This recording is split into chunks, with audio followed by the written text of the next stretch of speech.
sorry, that's for a Democrat show. Let me know when you're ready. Was an extremely great conservative commentator. We're tearing it up on Wednesday night. This is awesome. This will allow me to retort. Well, this is Jersey Joe for the Reaver of Common Sense show. I'm on shrmedia.com. Actually, I just totally screwed up. This show contains language that some viewers may find offensive. Listener discretion is advised. And now on to the show. And welcome to the Reaver of Common Sense. I am your host, Jersey Joe, and I'm here to make sense out of the senseless. The Jersey Takeover's here. We have expanded it to 2 hours every Monday through Friday, 9 p.m. to 11 p.m. Eastern Standard Time. And if you want to watch a broadcast, it's real easy. Just go to Reaver.one. That's REAVER.ONE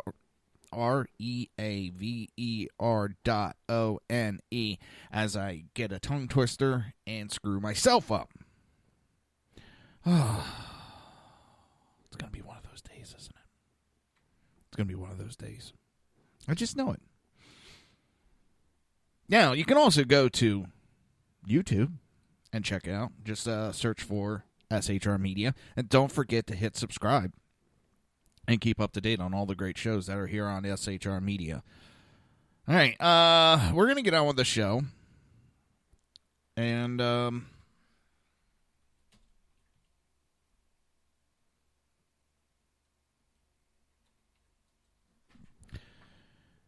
I'm going to discuss a little bit Charlottesville, what happened, and my opinions on it. But that'll be later. That will be later on in the show.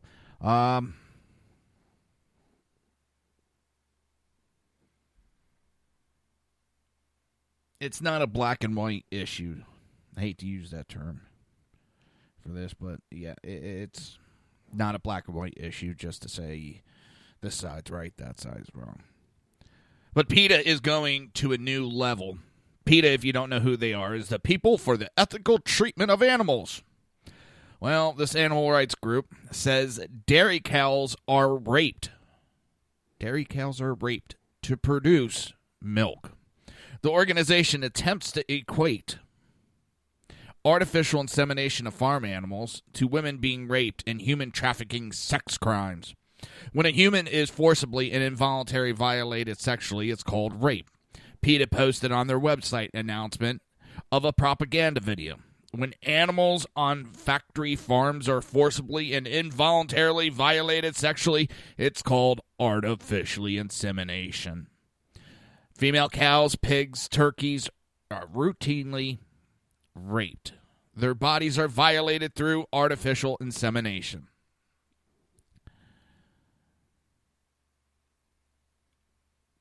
What?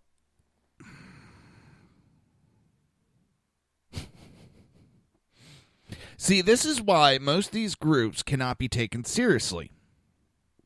And if you ask why, it's because they take it too far. They go too far with it.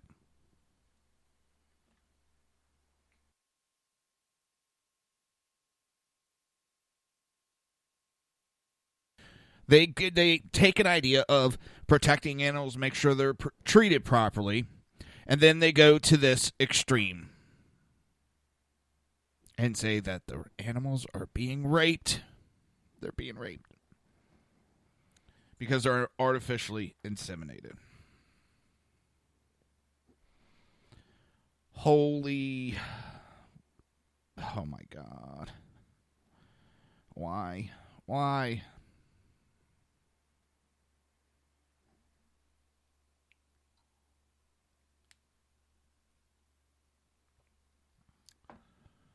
Oh, boy. The organization attempts to equate crimes against women to farming procedures necessary to provide food to people worldwide. PETA claims farmers use rape racks to artificially inseminate dairy cows to keep them producing milk. They claim the term rape rack is an industrial term. However, a Google search of the term only brings up animal rights websites claiming it is an industrial term. A dairy farmer and mother from Vermont told National Review there is no such thing as a rape rack.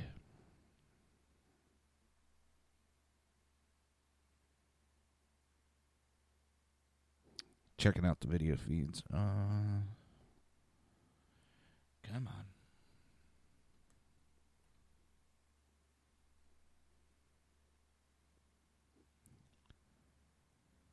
Come on, you can do it. Broadcast interrupted. What the hell?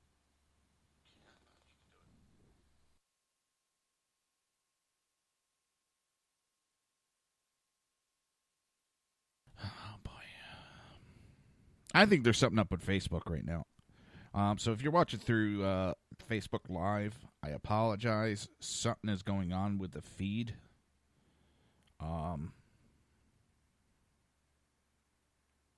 Because I was watching some Facebook Live protests that are going on in New York City and some other stuff that's going on around the world.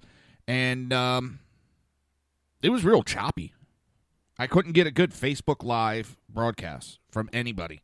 So I don't know if my internet's all fudged up or Facebook is just not running right. And I think Facebook is not running right because it's been the issue with a couple other people I know of. So, all right.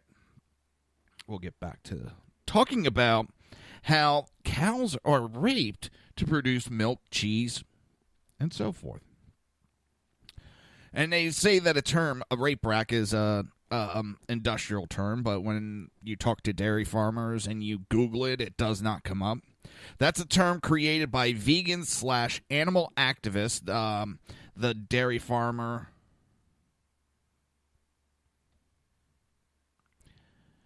YouTube link. Okay. Let me see if I... Nikes. Here, let me see if I could do this.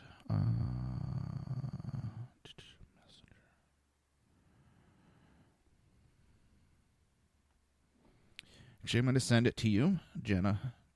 And it should be sent to you in private message on Facebook. Yeah, I don't know what's going on. I'm watching my stream from YouTube, and it's looking pretty good. Facebook I think there's something with Facebook right now. I really do. So, I'm going to get back at it, and hopefully you got it, Jenna. Good. That's what I thought it would be better. But the Texas Agricultural Commissioner, Sid Miller, said there is no such term as rape racket in the dairy industry. When you artificially inseminate a cow, there is little to no pain. Pregnancy makes the cow produce less milk, and they stop giving milk altogether when they reach 2 or 3 months into their term. It is a common practice to perform the procedure while the cow are eating their feed. Most don't even stop eating. A technician for the Michigan Agricultural Environmental Insurance Program told the National Review that farmers use artificial insemination to prevent cows from being injured or damaged while being mounted by a 1,500 to 1,800 pound bull. Think about it. That's a pretty goddamn big bull to be mounting on top of it and going to town. Bulls are very large and close to a ton when fully grown, she explained. An average cow is 1,005 to 1,008, so a bull mounting a cow can cause damage to the cow since he's so large. I was watching a program on, it depicted what would happen 10 years from now, what would happen to everything if all of a sudden the human race, there was no, this is going to, just the human race vanishes. Boom, gone. And it said there's only one animal that would die off immediately because it needs such large amount of human interaction. Cows. Cows, they said, would die off in less than a week because they would need help from the humans to survive. Now, I don't know if they're going to die off as a species. I'm pretty sure they're going to figure out how to survive real quick. The animals have a better instinct than humans do. But it also said the one that'll last the longest is an alligator. because it technically only needs to eat once a year. Now, where most of them would die off are the ones in captivity, and the water that they were in would become so tainted with fecal matter and urine that it would be poison to them. But the ones in nature would be pretty, doing pretty good. They would be pretty survivable. So, just stupid trivia for everybody there. But this cattle rape hypocrisy came back to the surface following a PETA campaign in Wimbledon, where PETA flaunted bikini-clad women to promote vegan cream and non-dairy treats. The British newspaper reported one Twitter user's reaction: "I fail to see what benefit some 70s-style sexism has for animal rights. Has this approach ever actually convinced anyone to go vegan?" National Review writer expressed her disgust at PETA's effort to equate legitimate farming practice to women being raped. Of course, this is just one example of the left reflex to isms, every thought, comment, or action. I also think this, why I brought this up, because I find it funny, but number two, this actually hurts rape victims. Because equating the terms together, most adults, mature adults, understand what artificial insemination is with animals and know it is not equal to rape. So when they start getting that meshed, it'll start to, the term rape will start to lose its effectiveness. Sort of how right now we have racism. You get called a racist. It's lost some of its power, because Democrats and liberals have been screaming racism and calling everybody racist that disagrees with them for so long, it's lost its oomph. It doesn't have that same negative connotation. Most people are whatever. Even after this weekend, it still doesn't have the power. So when they do this, they're actually weakening, the actual term rape, and people will start to get desensitized to it after a while. Yeah, well, I don't know if you saw it, but we'll get to, terror attack term is being used too much also. I mean, the left is trying to desensitize us to that, so they try to link it to everything. But I will say this, and we're going to get in more later, but I will say this: I think what happened in Charlottesville was domestic terrorism. There was actions of violence taken to create fear, to sway political opinions. And we'll get into that later, because there was a lot of shit that happened this weekend, and, well, there's a lot of blame to go on. A lot of blame. So, the National Review writer went on to say, at the same time, it diminishes the very meaning of the word rape and equates a dairy cow being inseminated with your daughter being sexually assaulted. There's enough of a reason to do exactly the opposite of what PETA demands. Go order some extra cheese on that pizza. Got some extra cream in my coffee, just for tonight.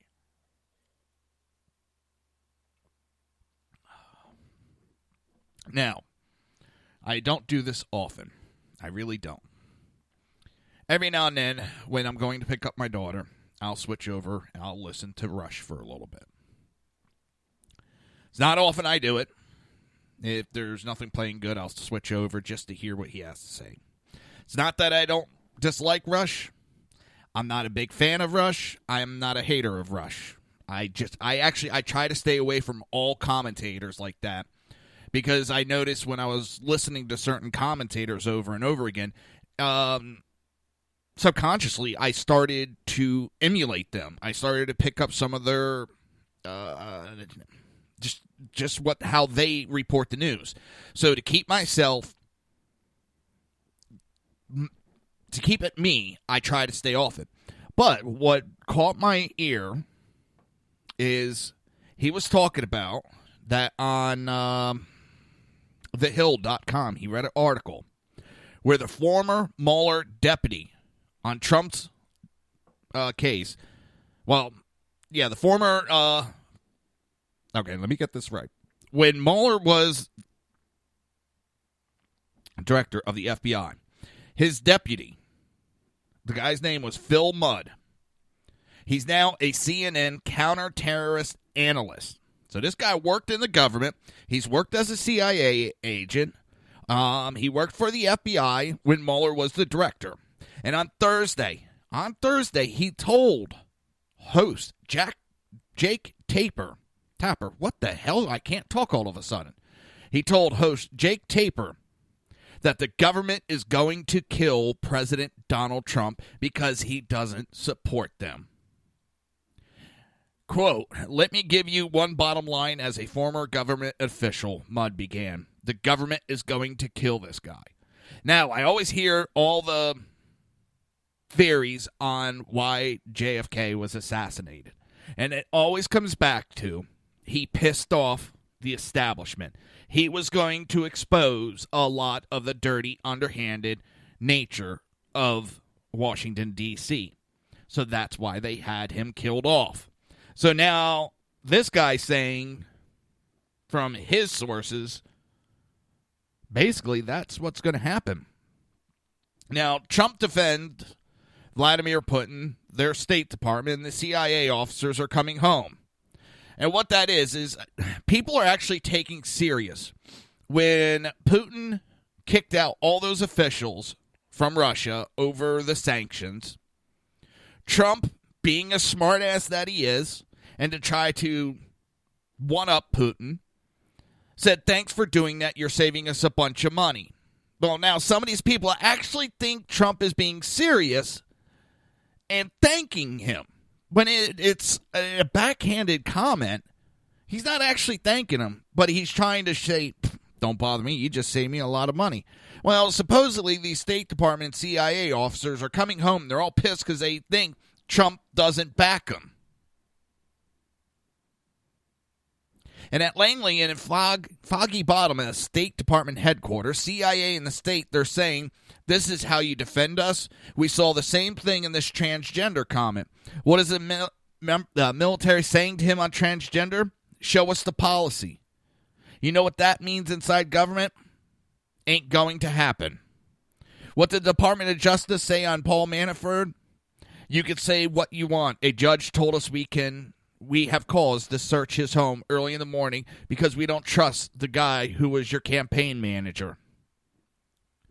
But people, I just can't believe they actually think Trump meant that as an honest comment, like "thank you," not a smart-ass, backhanded comment.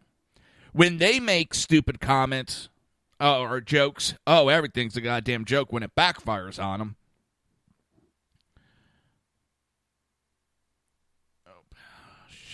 I saved this. Sorry, I'm trying. I thought there was a sound bite for this.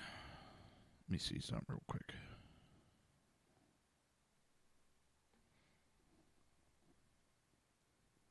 That's right. I don't think I saved that.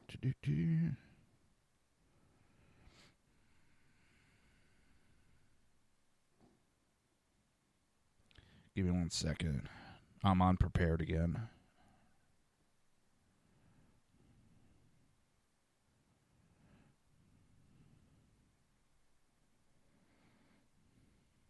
Oh, man. Sorry about this. I could have swore I saved it.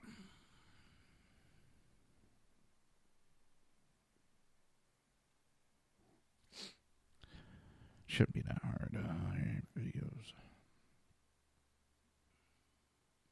Here it is. All right, let me play the sound clip for you. Hopefully there's no commercial that pops up. All right. And this is on CNN's Jake Tapper. Excuse me. God damn it. I can't speak.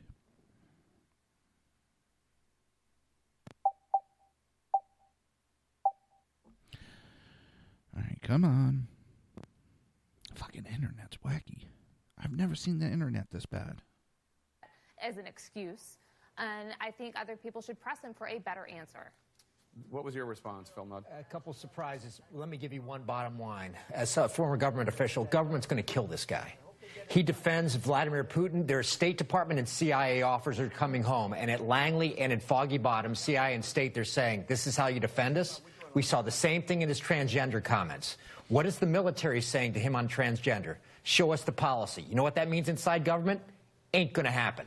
What did the Department of Justice say on Paul Manafort? You can say what you want. A judge told us we had cause to search his home early in the morning because we don't trust the guy who was your campaign manager. Government's going to kill this guy because he doesn't support him. What's interesting also, his comments about Paul Manafort, the campaign chair, about the fact that on July 26th, there was this early morning FBI raid on his home. According to ABC News, they actually went into his home and knocked on his bedroom door, not knocked on the front door. And you do this when you are worried that people are going to get rid of documents. The president's remarks were that Paul Manafort's a good man. He hasn't talked to him in a long time. That was a very aggressive action, he said. Yes, he kind of intimated it was too aggressive. It was like they'd gone too far. His words are what they are. It's interesting. If I had a campaign manager where the FBI was knocking on the door, meaning they have probable cause or a lot of evidence to get a judge to agree to that, I think a normal act would be, what does Paul Manafort have that I don't know about, versus the FBI may well be in the wrong. I mean, it's another instance in which it doesn't seem like he's trying to get to the bottom of what's happened here. He's really trying to push back against the investigation. And Phil, before I want to ask you a question, but Phil, just to reiterate, obviously, when you're talking about killing, you're using that as a metaphor. You're not talking about. Yeah. I just what I'm saying is government. People talk about the deep state. When you disrespect government officials who've done 30 years, they're going to say, "Really? You send Vladimir Putin?" You take that for what you want to take it as. That makes me question. You're listening to the Reaver of Common Sense right here on SHR Media and High Plains Pundit Radio, and we will be right back.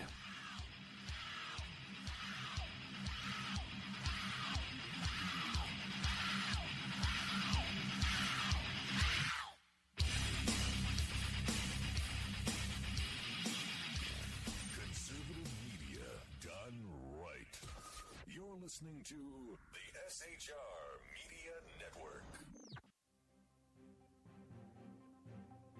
Breaking news. According to the latest report coming out of SHR Media, a merchandise store to support both the Reaver of Common Sense and SHR Media has just been unleashed to the general public. Be forewarned that this site can be contagious and numerous items can be purchased to support the best news programming. Go to Reaver.one website and click on the store link to check out the merchandise.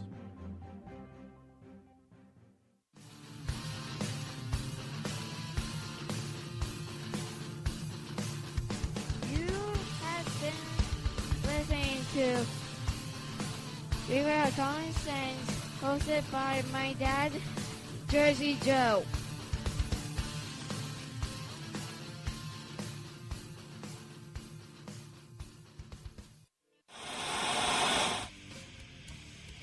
Beware, the Jersey Takeover is here. Every Monday through Friday, 11 a.m. to 1 p.m. Eastern Standard Time. You can catch the Reaver of Common Sense show, hosted by Jersey Joe, right here on SHRmedia.com and HighPlainsDailyNews.com. Only Jersey can deliver hell like no one else, so consider this your fair warning.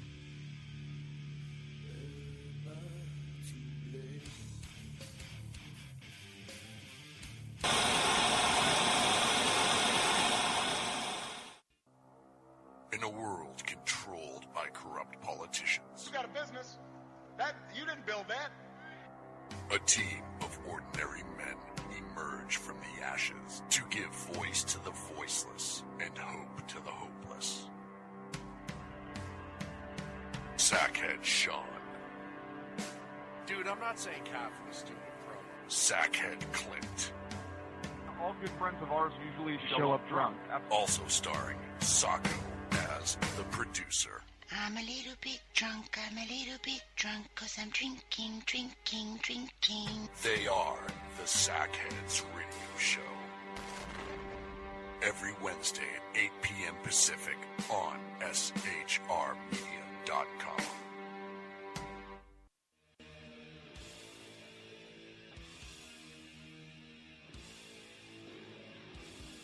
Every Wednesday night, 8 p.m. to 9 p.m. Eastern Standard Time, you can catch the Southside Mutt Show with its hosts, the Jersey Boys, Jersey Joe and Crash, right here on SHR Media and High Plains Pundit Radio, where we will be digging up the dirt.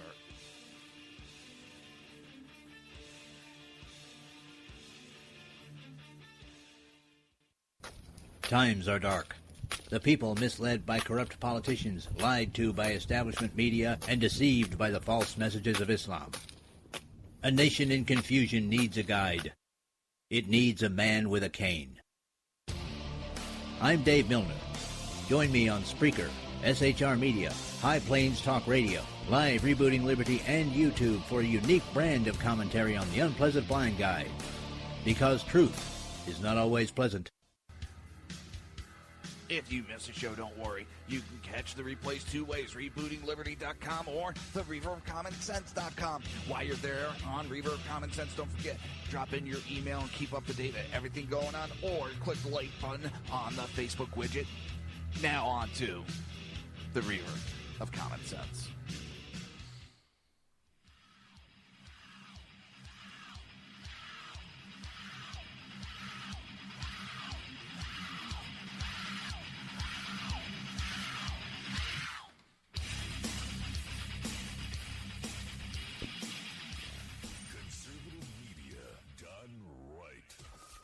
Listening to the SHR Media Network.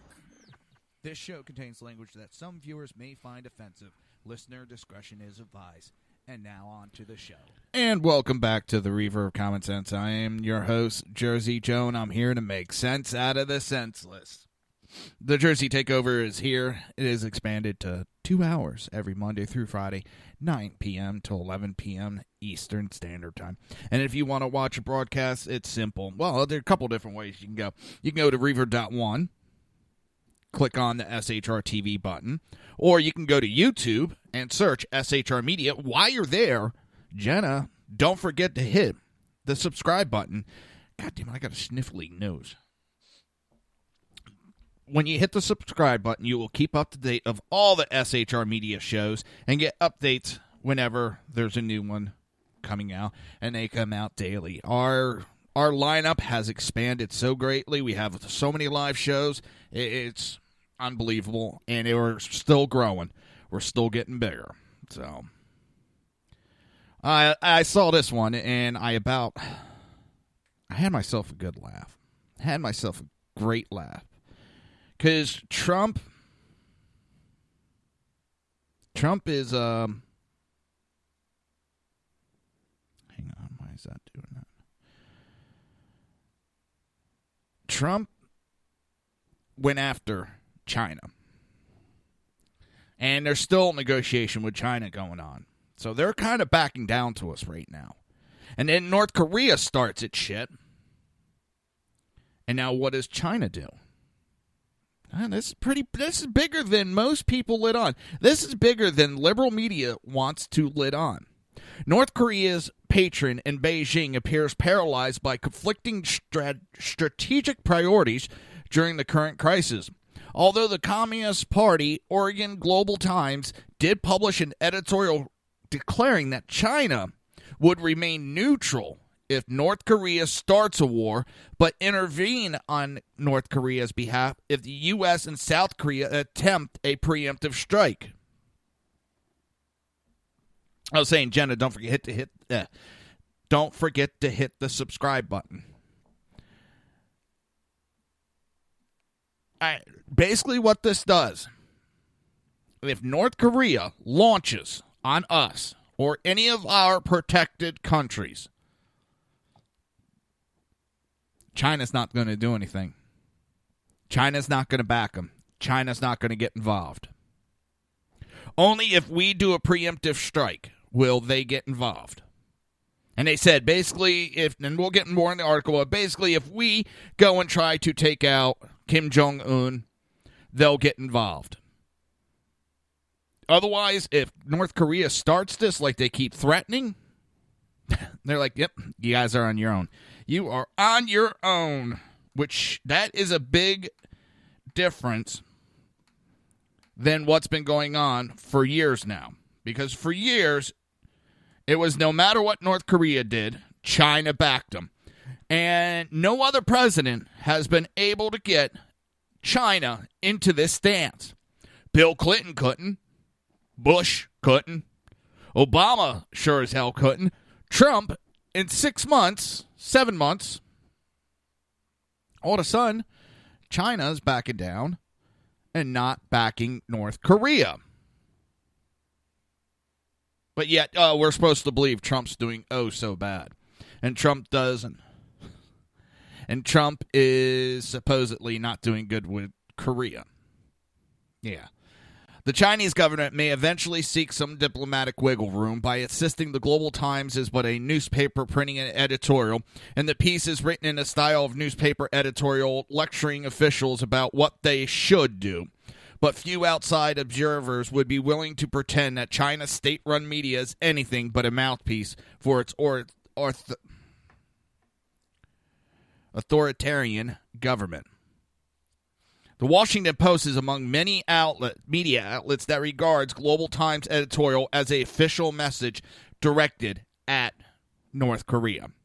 To the extent that anything about the current standoff can be taken as humorous, it is amazing to read the Global Times portraying North Korea as an aggressive party taking a desperate gamble to propel the U.S. to negotiate with it, as if the civilized world has not indulged North Korea with decades of negotiation.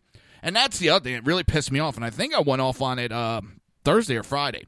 We keep hearing, we need to use diplomacy. We need to use diplomacy. That's all we've been doing is diplomacy. And this is what goes on. This has happened with Iran and North Korea. They go and make threats, run their fucking mouth. We give them billions of dollars. They go quiet for a while. All of a sudden, let's say it's North Korea that chimes up first. Then Iran chimes in. As soon as we pay off Iran, North Korea shortly after will chime in again. We've been giving billions of dollars to these two countries to keep them pacified like little kids at the expense of us taxpayers. Maybe it's time. Maybe it's goddamn time we had a president like Trump that stood up and said no more. No more money. He's not going directly to war. He does want to go. They've already sanctioned North Korea even more. So he's not being a warmonger, but he's not going to sit here and keep getting blackmailed by North Korea. And we've allowed it for how many decades now? We've allowed it to happen. We've allowed China to push us around. So it's about time we finally stood up to them and gave them the big middle finger. I don't think North Korea is going to push the button. He is not that stupid, because here's a little something everybody's all worried about. Every time he goes to launch test fire, every time they test fire, they pick up a little red phone, and they call the other nations, even the United States, and they say, we're making a test fire. Because if there was a missile that went up without anybody knowing, that would be a declaration of war right there. So we know every time those missiles have gone off, they're in the media, well, we don't have confirmation, and we don't know if we knew. Yeah, we knew every single time. And I can't believe there's so many people that fall for that. Well, we couldn't know. Yeah, we do know. So I don't see North Korea, no matter how fucking crazy Kim Jong-un is. I mean, he's pretty crazy that his uncle fell asleep in a meeting. A big general fell asleep in a meeting. Big whoop. You know, you dock him some pay, you knock him down on rank, you know, something like that. No, his punishment was he was put. He was put. And it's his uncle he put in front of an anti-aircraft gun and put him to death for falling asleep. That's how crazy this guy is, but I don't think he's dumb enough. You know, when he had big bad China backing up, he could run his mouth. You know, he's like that, and I've used this example before. He's like that little runt in the bar that's always running his mouth because he's got the big bad friend backing him up. Well, now he's learning his big bad friend is not going to back him up as much. No one can go pick a fight with him in the bar. But if he takes a swing, his big bad buddy's not going to be there to protect him. His big bad buddy's getting tired of it. China, for all their communism, they're a little bit more worried about capitalism right now. They're having this economical boom in China, and a war because of North Korea would hurt on multiple grounds, because you would also have a mass refugee issue where all those North Korea people will be running out into China and into Russia, and they don't want that. So they want to keep the peace. They want to keep a communist dictator in there, but they want to keep the peace. They don't want to see war. They don't want to see it because that would not be good. So I think Trump's playing this great. He's playing it, powerful. And he's holding all the cards because China needs to, if Trump declares them, and he's still holding that card. People thought he had to do it. He used it as a negotiation of declaring China a currency manipulator. But now he has it where they're renegotiating stuff with us, and it's going to give the power back to us. There's going to be fair trade. You even have Schumer saying he's closer to trade with Trump than he was with Obama.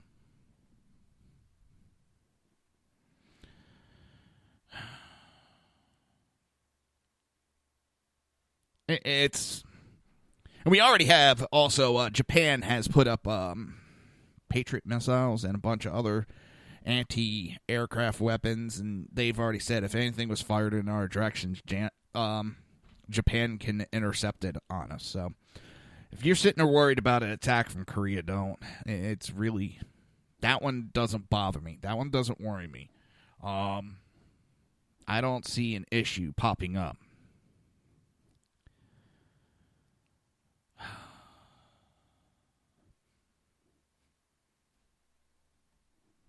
So it's all good with China or North Korea.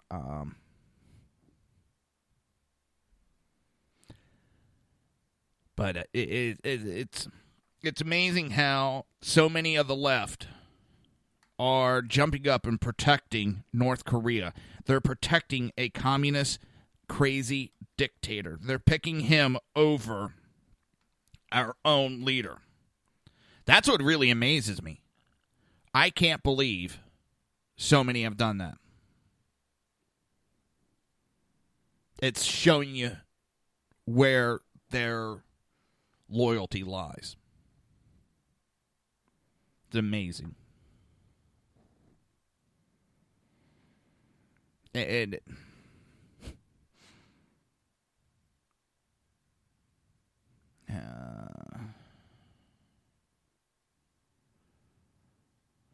Reuters finds China angry and frustrated that its peacemaking efforts have not diffused the crisis, noting that one of the factors in Beijing's lackluster response is a curious timed holiday that seems to have taken both the foreign ministry press shop and President Jinping off stage for a few weeks.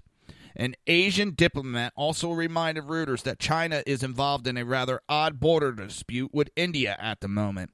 A story flying under the radar for a foreign observer, but apparently a priority for the Chinese foreign policy establishment. Other Chinese priorities suggested by Australia's ABC include restless something Muslim, resurgent nationalism in Taiwan, and China's claim in the South China Sea. China's got its hands full with a lot of different stuff. So North Korea could be pissing it off. You're listening to the Reaver of Common Sense right here on SHR Media and High Plains Pundit Radio, and we will be right back.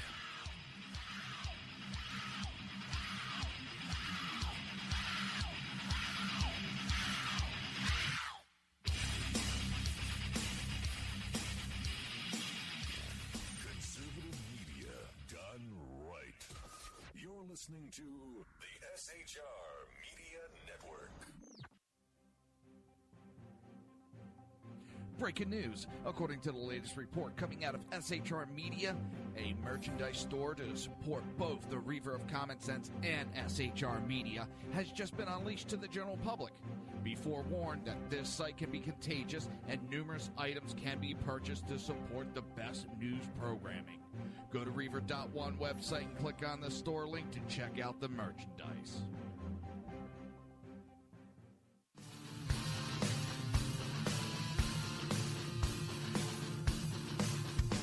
You have been listening to Reaver of Common Sense, hosted by my dad, Jersey Joe.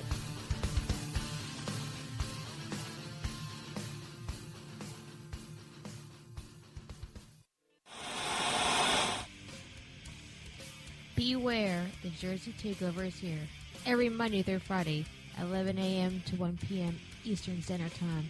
You can catch the Reaver of Common Sense show, hosted by Jersey Joe, right here on shrmedia.com and highplainsdailynews.com. Only Jersey can deliver hell like no one else, so consider this your fair warning.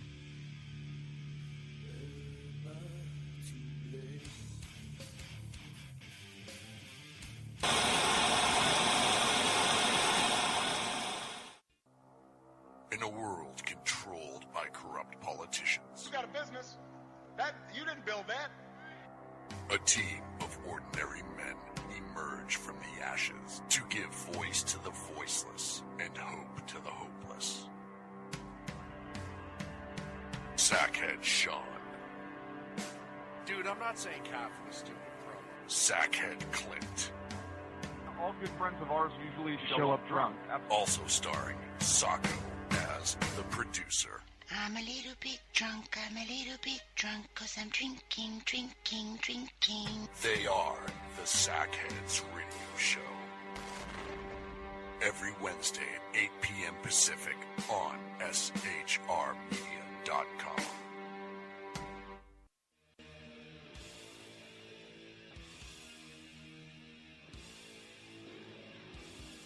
Every Wednesday night, 8 p.m. to 9 p.m. Eastern Standard Time, you can catch the Southside Mutt Show with its hosts, the Jersey Boys, Jersey Joe and Crash, right here on SHR Media and High Plains Pundit Radio, where we will be digging up the dirt.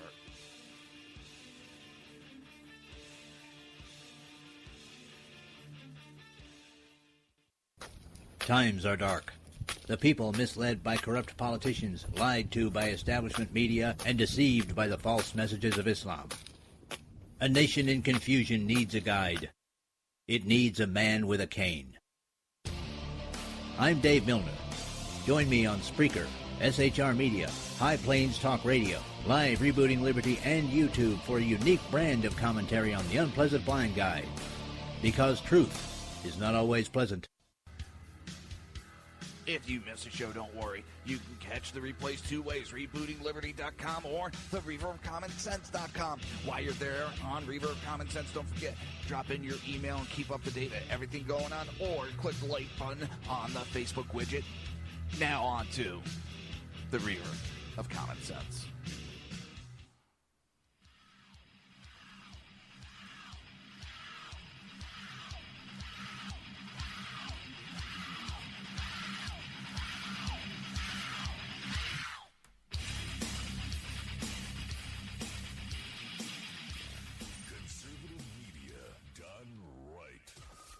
Listening to the SHR Media Network.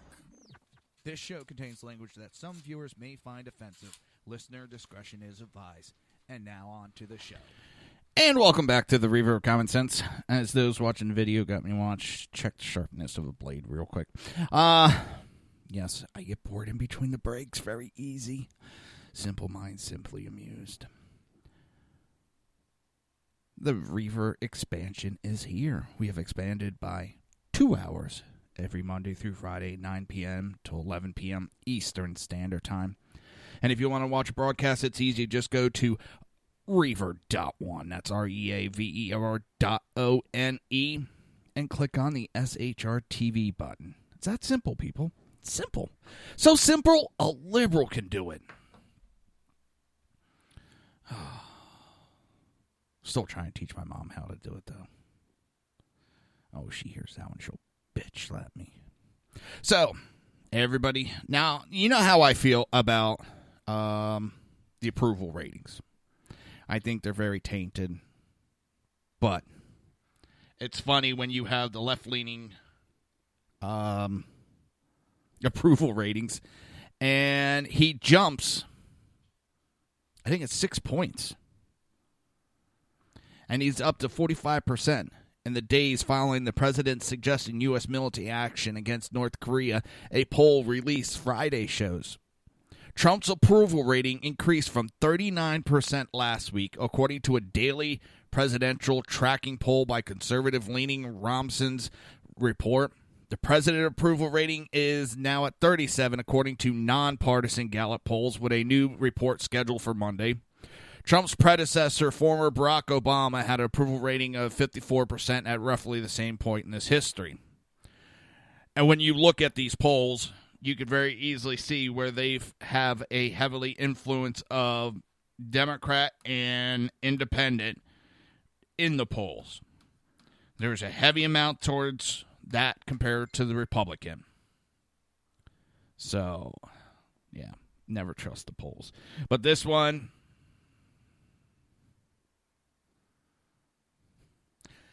This one has him jumping 6 points in a couple of days for his reaction to North Korea, which shows the American people approved of his actions, or I should say his verbal actions. And he threatened a missile strike on this was after North Korea leader Kim Jong-un threatened a missile strike on nearby island of Guam, a U.S. territory with an American Army base, and Trump responded Tuesday by saying that such action would be met with fire, fury, and frankly, power the likes of which this world has never seen before. Hate when stuff gets stuck in this little foam thingy. In the ensuing days, Trump continued the tough talk, including him saying the United States is locked and loaded, despite calls for him to tone down such rhetoric to avoid a war. Romson's report also showed 53% of likely voters disapprove of Trump's job performance. The polls are based on phone and online surveys of 500 likely voters at night, and a daily number reflects a 3-day rolling average. But again, you've got to look at the fine print of how many Republicans, how many Democrats, and how many independents. And it's very important you do look at the independents, because the independents are a heavily left-leaning group. So, I'm not saying all of them are, but they know, they know how to lean it. I mean, these are the same polls that had Trump losing big time and Hillary Clinton winning. So, I mean, how much do you really want to believe these polls? But it's funny when they jump 6 points. Some things are hard to cover up. So Democratic attorneys escalate legal fight against Trump. Yep, it's getting ridiculous. The Trump resistance movement cheered when Democrat attorney generals in several states sued to block the presidential's plan to bar travelers from some Muslim-majority countries. But with far less fanfare in the months since, an emboldened coalition of Democrat state attorney generals has unleashed a torrent of lower-profile litigation they argue is necessary to protect public health, the environment, and consumers from a Republican White House. Now, think of this, what this is going to do, because when we get a Democrat president, you are going to see Republican state attorney generals start suing on a daily basis on everything the Democrat president does. You're going to see it a tit for tat now. And it's getting ridiculous with this. States' attorneys from Massachusetts to New York to California, often working together, have brought more than 40 legal actions against Trump's administration over the last 7 months. The pace, which both parties describe as unprecedented, has produced an average of one lawsuit or legal motion every 5 days since Trump's inauguration, not including many more letters, legal threats, and formal comments to federal agencies. Donald Trump and his administration has been out there in ways that are illegal, that are unprecedented, that don't seem to understand some of the basics of the rule of law. That was from Massachusetts Attorney General Haley. It's required constant vigilance from day one. And I love how they always say it's unprecedented. Unprecedented. Yeah.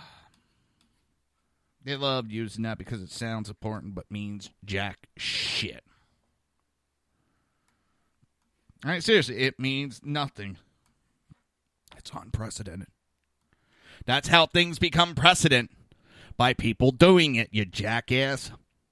The White House did not respond to a request for comment, but the frequency and variety of the legal challenges from cases, listen to this, from cases involving the energy efficiency of ceiling fans to gender reassignment surgeries at the Veterans Administration has sparked criticisms that Democrats may be playing politics with their state's legal resources. Their lawsuits over the energy efficiency of ceiling fans.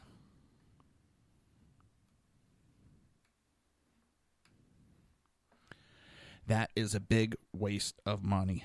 Huge waste of money.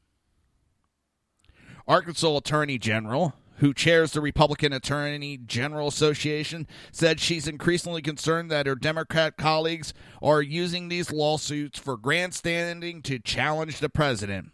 I grow concerned that their intentions are not as pure as they should be. According to the Republican Attorney General, aggressively fought President Obama's moves on the environment, health care, and consumer protection during his 2 terms. Democrats acknowledge that the pace of their legal action is extraordinary, but they insist that they have been given little choice by an inexperienced Trump administration that they accuse of trying extraordinary steps to ignore the law. I love how that's the other thing. He's inexperienced. No experience. How much experience did Obama have? And they said, that doesn't matter. You don't need experience. Now, oh my God, he has no experience. Oh my God. Show me where that's a requirement. Please, someone fucking show me where that's a requirement. Our government is based, and it's supposed to be run by anybody, the people, not elites. Anybody should be able to run and win. But we don't see that, do we, people? We bring our cases based on the merits, and it's just that there's a lot of merits these days. No, it just goes against your communist ideology. There are things that don't get a lot of attention that could be tremendously harmful, according to the New York Attorney General. Yeah. Sure, whatever you say. Coming from the Attorney General that locks up legal citizens because they don't like guns. Follow the laws, and they still are locking people up. In mid-June, Democrat Attorney General from Maryland and Washington, D.C. filed a lawsuit claiming that Trump violated the so-called immunization clause in the Constitution that bars members of the federal government from accepting money from federal governments. A day later, few noticed when a coalition of 11 attorney generals sued the Trump administration for delaying energy-efficient standards for common appliances like air conditioners and freezers. In early July... what the heck is my thing beeping at me now about?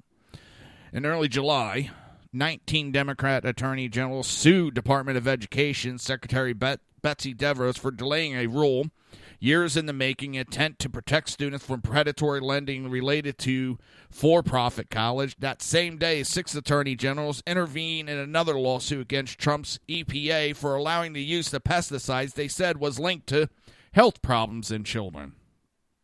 Just 24 hours later, Democrat Attorney General from 14 states urged a court to overturn a class action settlement arranged by gun maker Remington trigger defects on rifles. And over the next 3 weeks, coalition of Democrat Attorney General sued the EPA for delaying implementation of rules related to chemical accidents, safety, and smog. Well, a lot of these delays, if the Democrats didn't drag out the confirmation process like they did, they dragged their feet as long as they can so they can do this to try to make it look like Trump's administration didn't know what they were doing.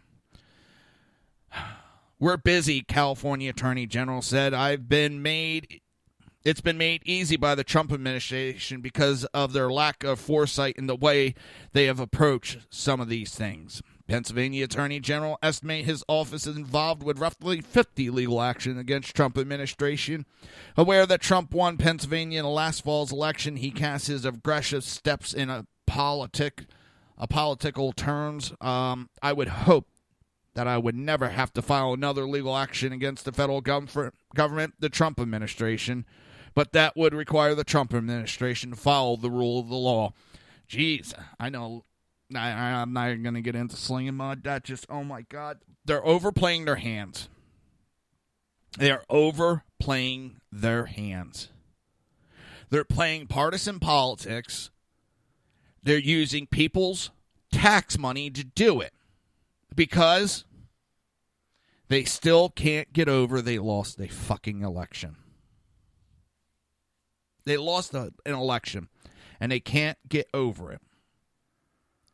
And that's what this is all over. In the short end of it, they lost an election. Miss Hillary Clinton didn't become president like they thought. They thought they had it locked up. They thought they had it on easy street. They thought they didn't have to try. They screwed themselves. And now they're trying to cause as many problems because they don't want, both right and left, do not want the people to know that you don't need politicians to run the country. Because they have this little ideology locked up that you have to be a politician to know what you're doing to run the government. Problem is, the politicians have made it so confusing. And basically the lawyers have. There's too many lawyers, and they've too many regulations, too many rules, and it's just fucked things up. I'm not saying we need to start the country over, but it's almost like we need to step back, look at the rules, and start over because there's so many they interlock, overlap. 20 laws say the same goddamn thing. This one contradicts that one, and there's so many laws.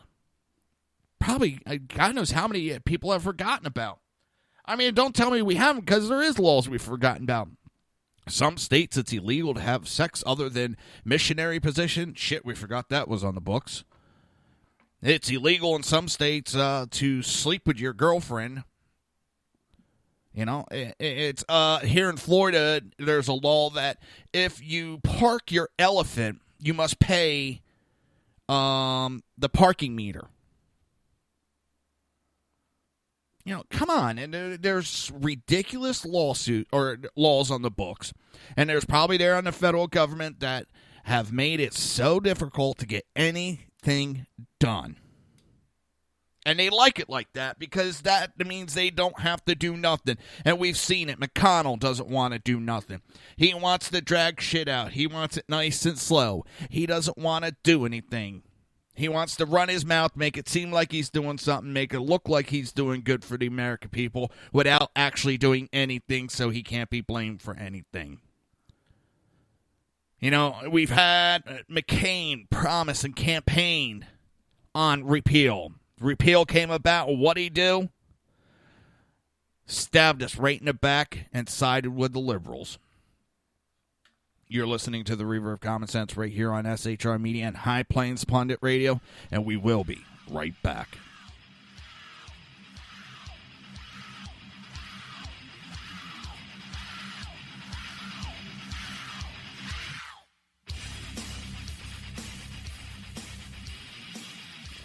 Conservative media done right. You're listening to the SHR Media Network. Breaking news. According to the latest report coming out of SHR Media, a merchandise store to support both the Reaver of Common Sense and SHR Media has just been unleashed to the general public. Be forewarned that this site can be contagious and numerous items can be purchased to support the best news programming. Go to Reaver.one website and click on the store link to check out the merchandise.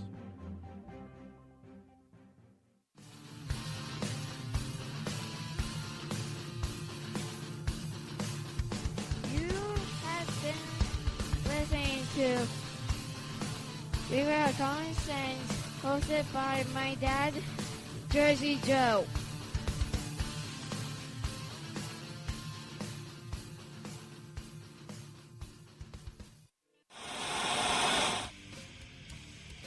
Beware, the Jersey Takeover is here. Every Monday through Friday, 11 a.m. to 1 p.m. Eastern Standard Time. You can catch the Reaver of Common Sense show, hosted by Jersey Joe, right here on shrmedia.com and highplainsdailynews.com.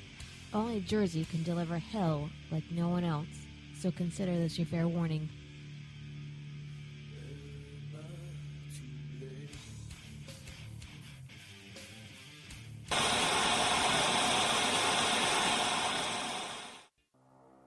In a world controlled by corrupt politicians, You got a business. That you didn't build that. a team of ordinary men emerge from the ashes to give voice to the voiceless and hope to the hopeless. Sackhead Sean, Dude, I'm not saying Catholic, stupid bro. Sackhead Clint, All good friends of ours usually show up drunk. also starring Sacco as the producer. I'm a little bit drunk, I'm a little bit drunk, 'cause I'm drinking, drinking, drinking. They are the Sackheads Radio Show. Every Wednesday at 8 p.m. Pacific on shrmedia.com.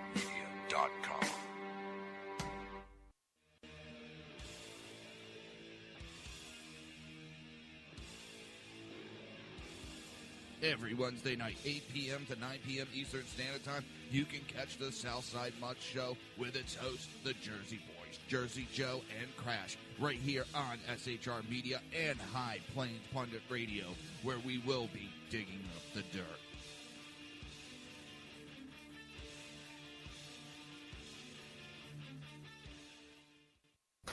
Times are dark. The people misled by corrupt politicians, lied to by establishment media, and deceived by the false messages of Islam. A nation in confusion needs a guide. It needs a man with a cane. I'm Dave Milner. Join me on Spreaker, SHR Media, High Plains Talk Radio, Live Rebooting Liberty, and YouTube for a unique brand of commentary on the unpleasant blind guide. Because truth is not always pleasant. If you miss a show, don't worry. You can catch the replays two ways, rebootingliberty.com or the reaverofcommonsense.com. While you're there on Reaver of Common Sense, don't forget, drop in your email and keep up to date with everything going on, or click the like button on the Facebook widget. Now on to the Reaver of Common Sense.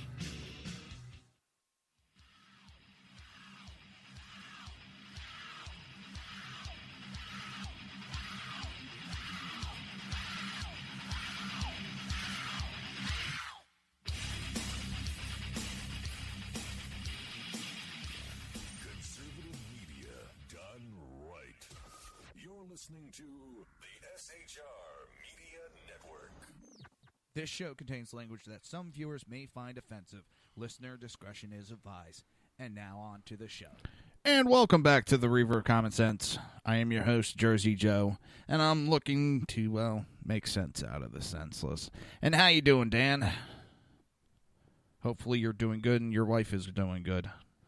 So, Dershowitz was saying that Trump has more credibility on North Korea than Obama. Saturday on Fox News Channel, Fox and Friend, Harvard Law professor Alan Dershowitz gave his critique on how President Donald Trump was handling the threat from North Korea.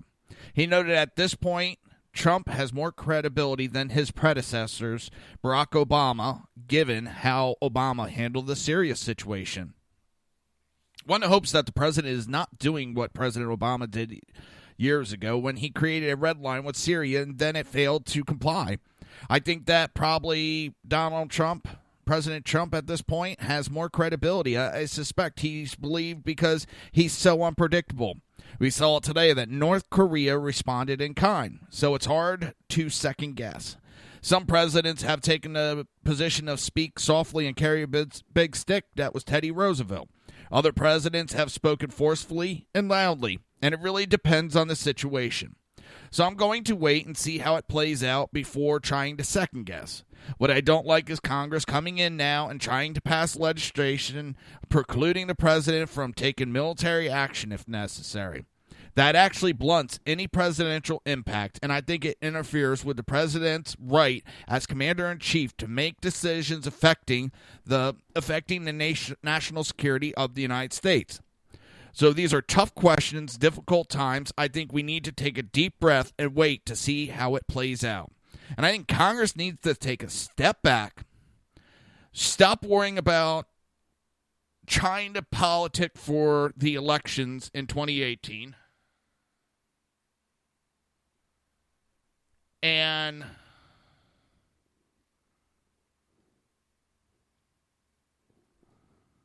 let it play out. There's only so much he can do to get for war. Stop thinking that's where it's going to go. They're thinking the worst. Just sit back a little bit. Take a deep breath. All most people are thinking about is how are they going to win 2018.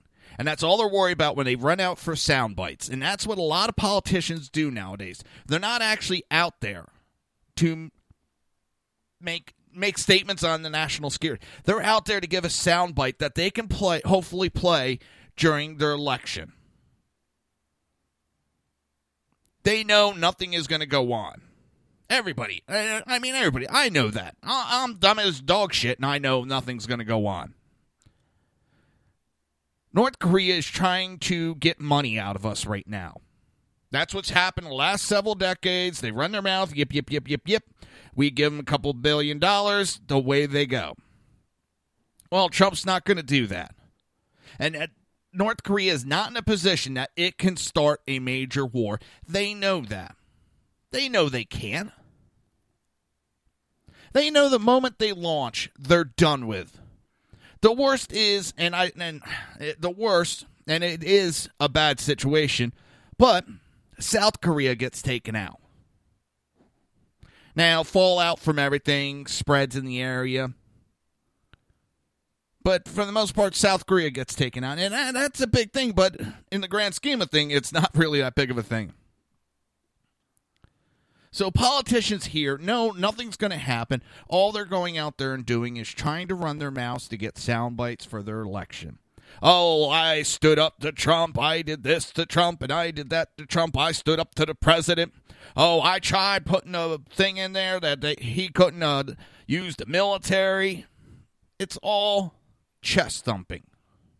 That's what a lot of what's going on nowadays is chest thumping.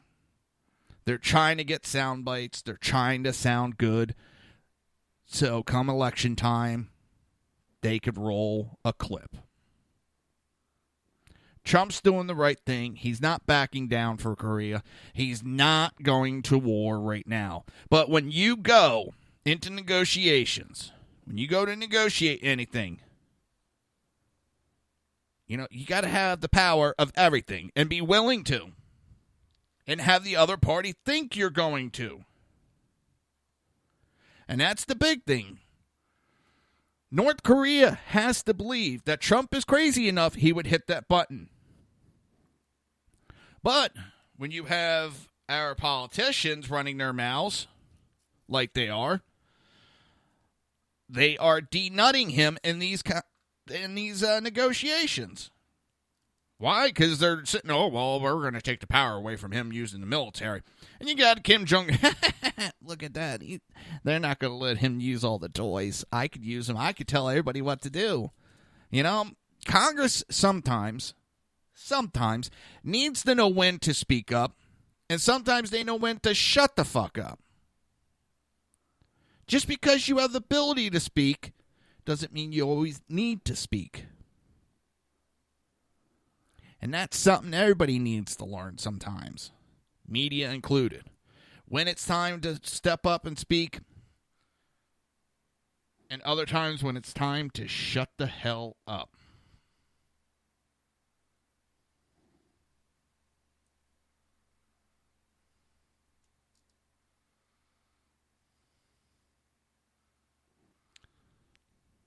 I'm dumbfounded.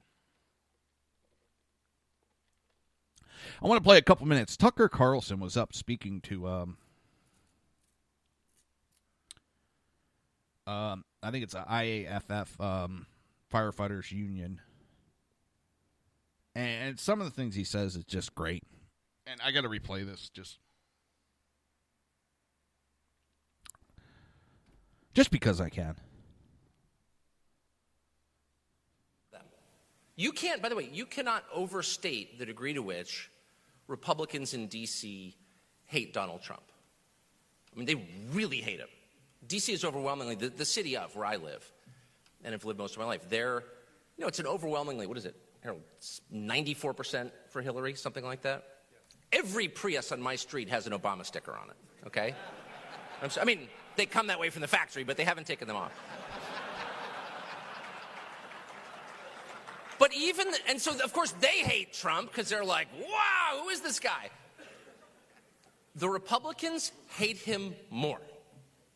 Idi Amin would get a warmer welcome in our dog park, okay, than Donald Trump would, were he to venture into Northwest D.C., which, being wise, he will not.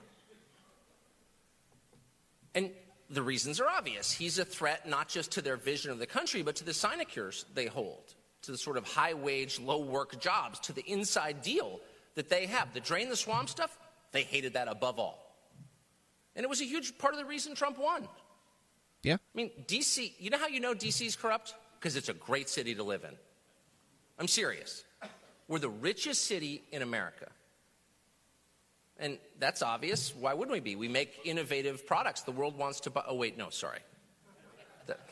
I got us confused with the real city. No, we're the richest city because government spends more than it ever has, and we take the vig. Some of it sticks to us, and then we distribute it to our friends. It's the definition of corruption. We have full employment. Have you wandered around? There's a construction crane in every corner. All the kids are happy. It's like Lake Wobegon. Everybody's impressive. Everyone's in a great mood. I've never been to lunch here that lasted less than 2 hours, and I've never paid. That's what it's like. I want to go live there. By the way, I'm not attacking it. I'd love it. I'm never leaving. Why would I?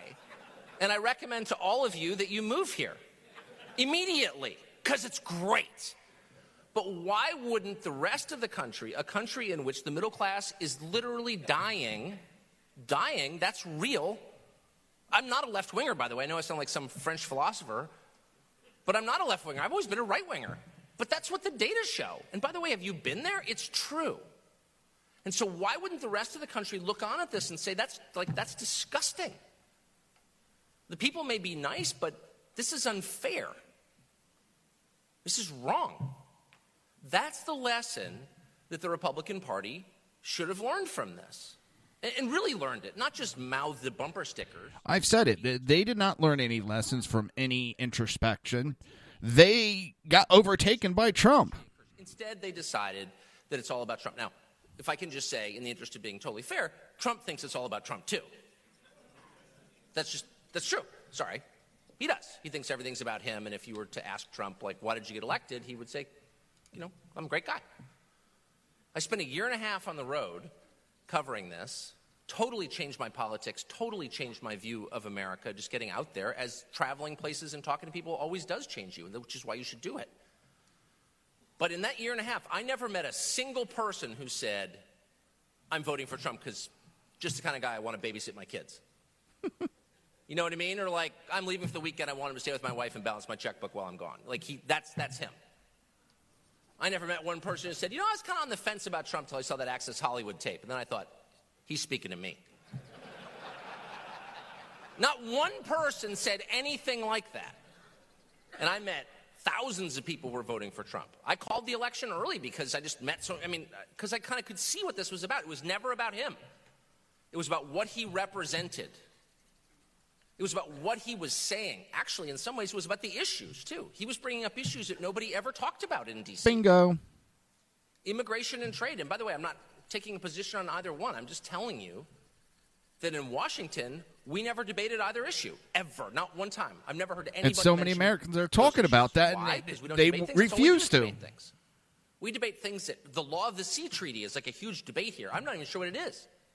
And we debate it. But no one ever debates immigration and trade, which is a little weird because they're big issues. Immigration determines who comes into your Because country, everybody was who afraid to lives be next on door the to you, who wrong chooses the side. president. That's not a small thing. Trade determines wealth generation. These are big issues. Why were they never debated? Basically, they didn't want to debate it because nobody wanted to be on the wrong side. Everybody was afraid that they were going to pick the wrong side of the argument. Trump came in and he kind of forced the hand of which way we're going with it. And now the Democrats are on the one side and the Republicans, well, most of the Republicans are on the other side because Trump forced them to it. But guess what? Who's winning that argument so far? Republicans are winning it. Overwhelmingly, people are supporting Trump on his immigration policies. On the wall, on lowering immigration, on stopping illegal immigration. He's winning it. And that's why nobody wanted to talk about it. Nobody wanted to talk about a lot of the issues, trade and all that, because they were afraid to be on the wrong side of the conversation. Because most of them would hang another one out as soon as they saw something bad happening. They would slit your throat in a heartbeat. That's why no one ever talked about it. Because nobody disagreed on them, that's why. There was a bipartisan consensus that both were good, but there was no downside to either one, and more of them was always better. And, we should have realized that was untrue because that's never true. Nothing is all good, by the way. There's not one thing in the world that's all good. Everything is a mixed blessing. By the way, if you wake up one morning and something is all good, there's no downside, you are dead. You have gone to a better place. But in this temporal world, the best you can do is finding something that's more good than bad, and you hope to go with that rather than the reverse. But that's as good as you're going to get. But in those two issues, we here in Washington told the rest of the country they're great. And they're not only great for us, which is definitely true. Everyone here is richer and has more housekeepers than ever before. But they're good for all of you. It's all good for everybody. That was a lie. We oversold. It doesn't mean trade is bad. It doesn't mean immigration is bad. I'm for trade and I'm for immigration, for whatever it's worth. But the idea that no one gets hurt by our policies is insane. It's dishonest. And people finally started to figure it out. Trade and immigration has its place. It's how many people you bring in, what type of people you bring in. Trade, it depends on what we get and what we put out. If we're sending out penny items that cost a penny, but we're bringing in $1,000 items, who's losing out? We are. Same with trade. If you're bringing in a lot of low-wage people and you're bringing them in by the boatload, well, that's going to hurt our economy, as we saw. That's exactly what happened. I'm not against immigration, but we need to have the right numbers of immigration. We have to have the right... Trying to think. If you want to come in the country, we need to bring in people that would make the country better. Sometimes we might need the low-end workers. Okay, and when we're talking about, they're saying some fields are getting hurt. Okay, so we bring in more of, let's say, just for sake of argument, those that are willing to pick the fruits and vegetables. Okay, we're going to bring in a larger amount of that group. They're going to come in here legally. They're going to have to be paid the proper wages. Okay. They're going to come in on a temporary visa. And when the season's done, they go back home. Okay, well, we don't need that many. Americans are starting to take that job. All right, but we need some software engineers. Okay. Well, we bring in the software engineers, so forth and so on. It's that simple. It really is that simple, people. You're listening to the Reaver of Common Sense right here on SHR Media and High Plains Pundit Radio, and we will be right back.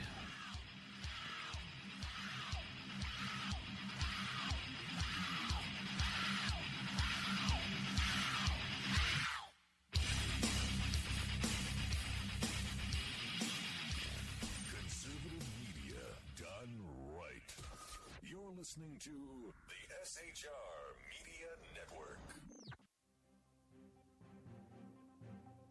Breaking news. According to the latest report coming out of SHR Media, a merchandise store to support both the Reaver of Common Sense and SHR Media has just been unleashed to the general public.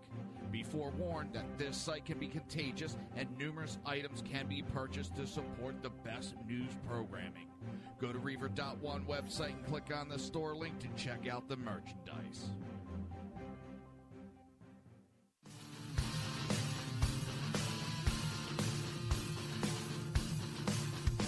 You have been listening to Reaver of Common Sense, hosted by my dad, Jersey Joe.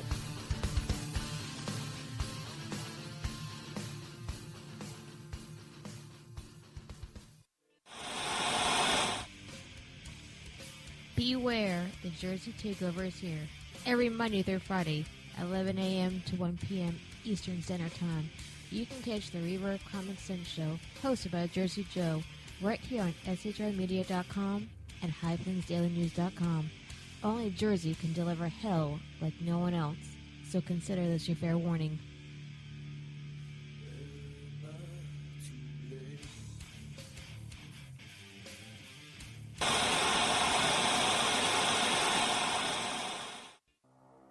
In a world controlled by corrupt politicians, You got a business. That you didn't build that. a team of ordinary men emerge from the ashes to give voice to the voiceless and hope to the hopeless. Sackhead Sean, Dude, I'm not saying Catholic, stupid bro. Sackhead Clint, All good friends of ours usually show up drunk. also starring Sacco as the producer. I'm a little bit drunk, I'm a little bit drunk, 'cause I'm drinking, drinking, drinking. They are the Sackheads Radio Show. Every Wednesday at 8 p.m. Pacific on SHRmedia.com.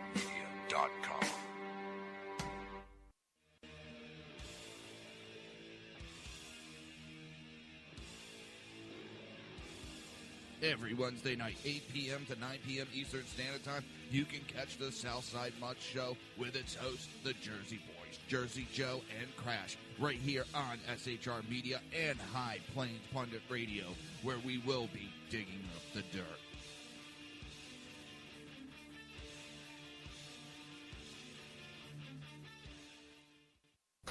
Times are dark.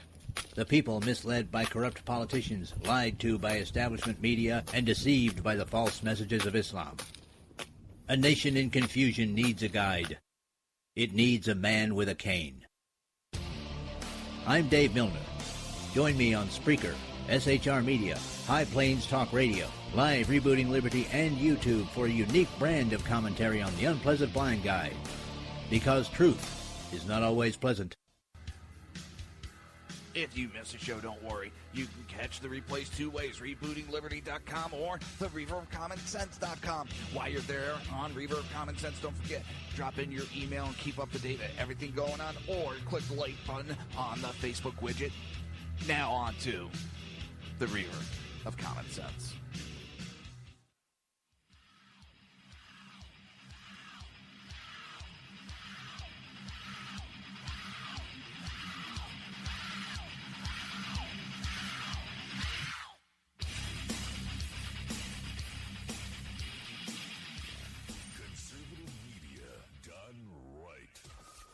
Listening to the SHR Media Network. This show contains language that some viewers may find offensive.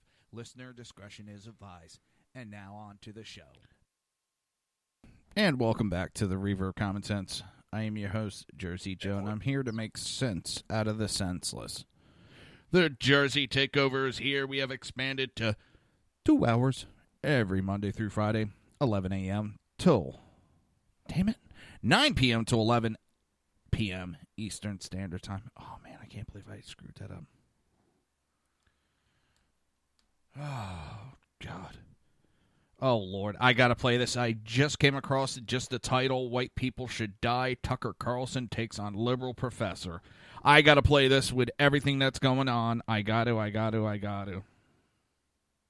It's summer vacation, but the professors are still on the job, some of them, and some of them are still bonkers. At Montclair State University, a professor has just been fired after saying he wants both President Trump and Senator John McCain to die. Meanwhile, at Trinity College in Hartford, Connecticut, the school is losing both students and money thanks to a faculty member who said that white people should die. Cabot Phillips is media director at campusreform.org, and he joins us tonight. Cabot, thanks a lot for coming on. You keep track of this stuff, so we don't need to go completely crazy following it as carefully as you do. What's going on at Montclair State? This is just another example of how, yes, professors have the right to say these outlandish things, but guess what? We, as their employers, aka taxpayers, have the right to hold them accountable. And this professor who said that Trump deserves a bullet in the head, John McCain needs to die because of his health care vote, he's now playing the victim card, saying they're restraining my academic freedom. Not realizing academic freedom is not some blanket thing that protects you from your employer holding you accountable for your phrases and things that you're saying on social media. And also, it's important to remember, these are professors. These are people molding our next generation. They should be held to a higher standard than, repeating things sounding like the comment section of a Huffington Post article, okay? This is a professor we're talking about. Well, it's just dumb. I mean, there's no, you know what I mean? It's not, it's no plenty discourse. of people reach conclusions I disagree with, but, they reach provocative conclusions. They're interesting. Go die? Yeah. I mean, that's an academic debate now? All right, not what I thought it was going to be, but still, it's goddamn ridiculous. The extremism from the left has gone absolutely nuts. So we're going to get to it right now. I'm going to skip over some stuff, and we're going to get to it. We all know a federal civil rights probe has been launched into the fatal Charlottesville crash. 1 person was killed, 19 more injured. There's a lot of questions on how this whole thing erupted. Now, I'm hearing not all of them were KKK. There was a group that was doing protesting against tearing down of the monument. Now, they did have a permit.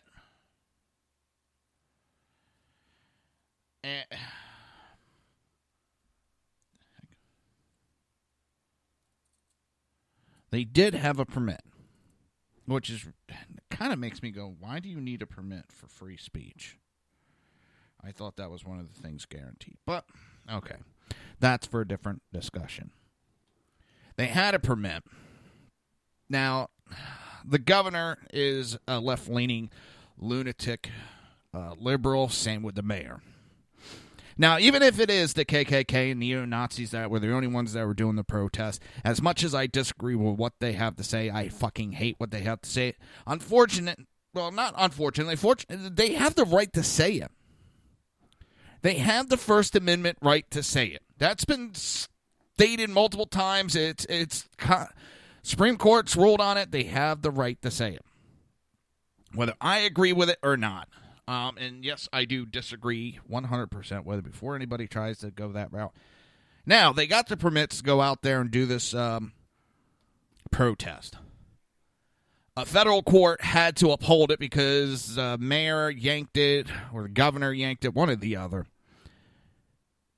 Now, that morning, before it even started, the governor declared a state of emergency, had the police go in, and shut down the protest before it even fucking started. Before it even started, it was shut down, even though they had the permits, which, there's going to be a lawsuit over that. Now, where the big questions arise from there. Now, this was supposed to be a peaceful protest. Supposedly, the cops got a little heavy-handed in breaking up before it even started.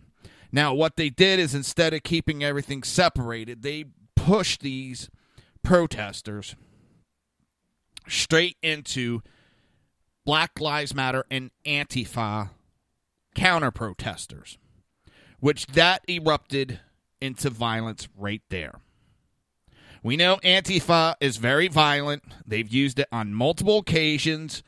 They are violence personified. The police then backed out of there and let this ensue. Why is it? Why is it whenever there's protests and something like this that happens in a conservative area, the police keep everything calm? Why is it whenever it's in a liberal area, the police stand down? Can someone explain that to me? Why the police stood down? There's a lot of blame to go around, and I don't like any of this fucking racism, whether it's from the KKK, whether it's from BLM, whether it's from goddamn neo-Nazis or Antifa. They're all domestic terrorists. All those groups needed investigation into them.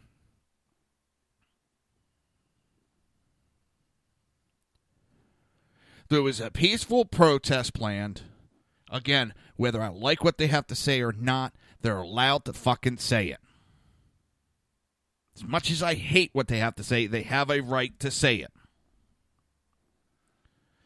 And these groups went in looking for trouble. They went in there specifically for a fight. Now, there's questions about who this person is exactly, because I've heard from both sides. One says he's an Antifa. The other one says he's a white supremacist. Some are saying that he didn't intentionally drive into the crowd. There's video showing that he was attacked with a baseball bat while he was in the car. He hit the gas to escape. He ran into the crowd unintentionally. Some are saying he aimed right for the crowd. So many different variations of what's going on. It's hard to tell exactly what's going on. But what did happen is a mayor, a Democratic mayor, a Democratic governor, and a police chief allowed this to go on. They stood down again and allowed Antifa to go on to the offensive and start another goddamn riot. That is definitely 100% what happened. It pisses me off that they want Trump to go to the highest mountain and scream that he is not for the KKK and white supremacists. He has done it multiple goddamn times. They don't want to listen. He went out there again today and said he doesn't back him, and it's still not good enough for him. Nothing he does will be good enough for the fucking media. But the one thing I haven't heard is fucking Nancy Pelosi, Feinstein, Ellison, any of these goddamn Democrats have not condemned Antifa and their violence. Not once have they condemned Antifa. Where's the media making a big fucking fuss out of that?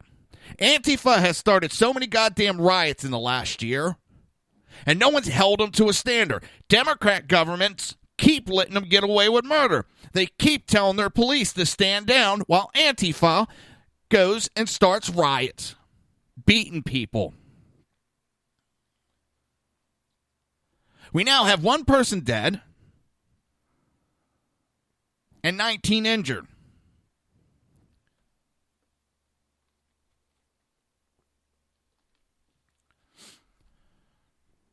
It's ridiculous. And the left is out, well, Trump's such a racist. He didn't condemn specifically the KKK. And David Duke came out and said, who the fuck cares what David Duke did? You know, all it takes is one of these assholes coming out and saying that they're doing it on the name of Democrats. Oh, no. You see, we're not involved. We didn't say we're involved, so you can't pin that on us. How about when a goddamn Bernie Sanders supporter went out and shot up a Republican baseball practice? We didn't hear shit over that. That was because a Democrat supporter shot up a Republican baseball practice. Ooh, the media went quiet on that. Now they want, well, Trump's a racist because David Duke said that he did this. I bet you we start really looking in. If an honest investigation got started and looked in, David Duke, the KKK, neo-Nazis, that was all a setup. That was all set up by the Democrats. Why? Because they got to come up with a new talking point. And a talking point of Trump is racist is going to keep the media going on Trump is bad. Why? Because their Russia story is falling the fuck apart. Until something new comes up, they need something else to go, Trump bad, Trump bad. Because that's all this fucking party has. The only thing this party has is Obamacare, Obamacare. We're for gay people. We're for the LGBTQRS community. We're against raping of cows. And Trump says mean things. Trump mean. That's all they are. They had no idea. They keep talking, well, we're going to be the party of a better economy, better jobs, better wages. How? Give me one example how you're going to do this shit. Because you sure as hell ran the wage. Oh, your idea of giving better wages. We're going to up the minimum wage. That's not going to help, assholes. That's not going to help. Because the prices of everything are going to go up, and we're right back to where we started. Jackass.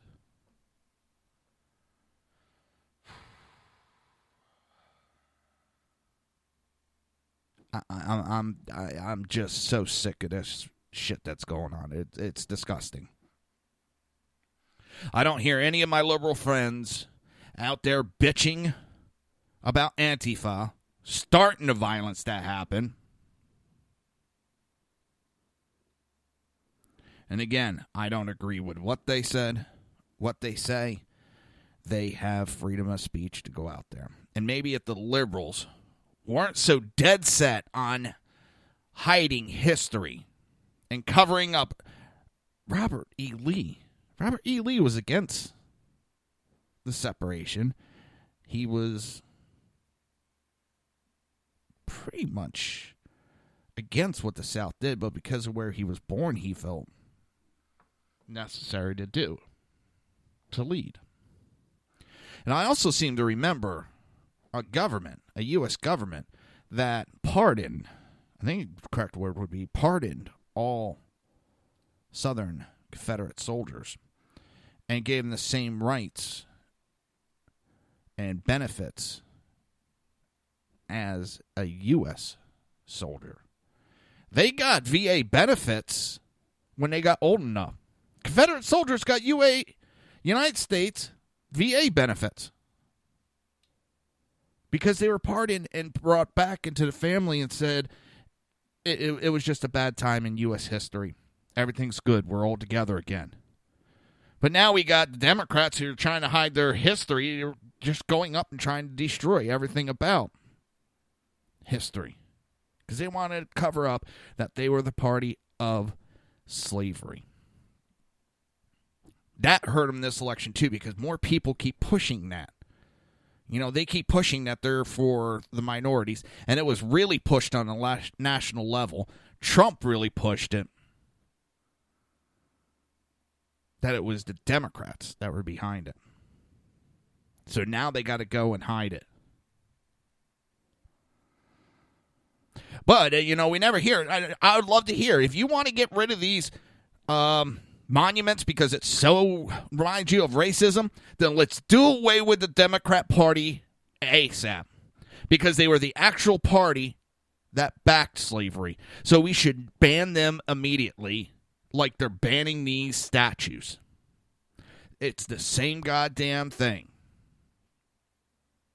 In fact, the Democrats are more offensive than these statues because the Democrats are still doing the same as they did before. You're listening to the Reaver of Common Sense right here on SHR Media and High Plains Pundit Radio. We will be right back.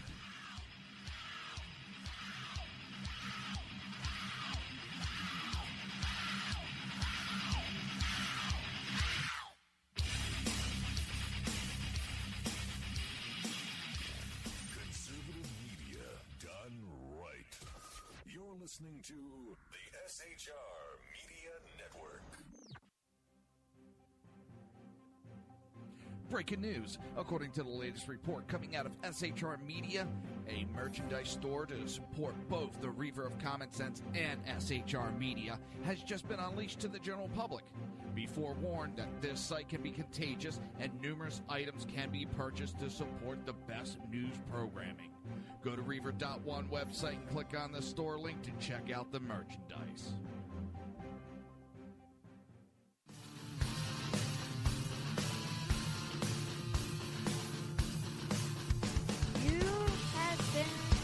Listening to Reaver of Common Sense, hosted by my dad, Jersey Joe.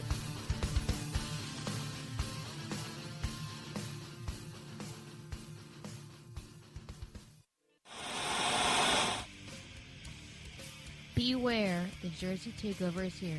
Every Monday through Friday, 11 a.m. to 1 p.m. Eastern Standard Time. You can catch the Reaver of Common Sense show, hosted by Jersey Joe, right here on shrmedia.com and highplainsdailynews.com. Only Jersey can deliver hell like no one else, so consider this your fair warning.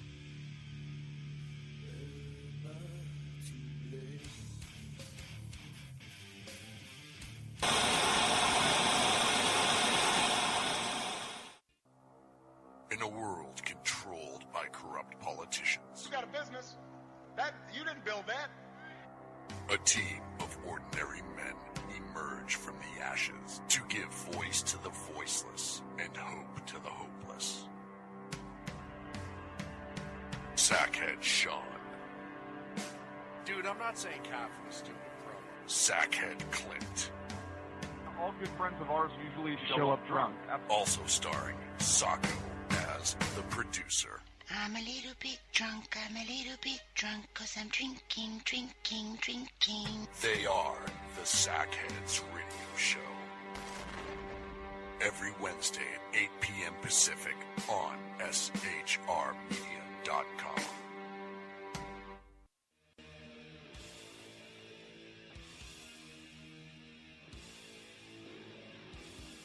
Every Wednesday night, 8 p.m. to 9 p.m. Eastern Standard Time, you can catch the Southside Mutt Show with its hosts, the Jersey Boys, Jersey Joe and Crash, right here on SHR Media and High Plains Pundit Radio, where we will be digging up the dirt.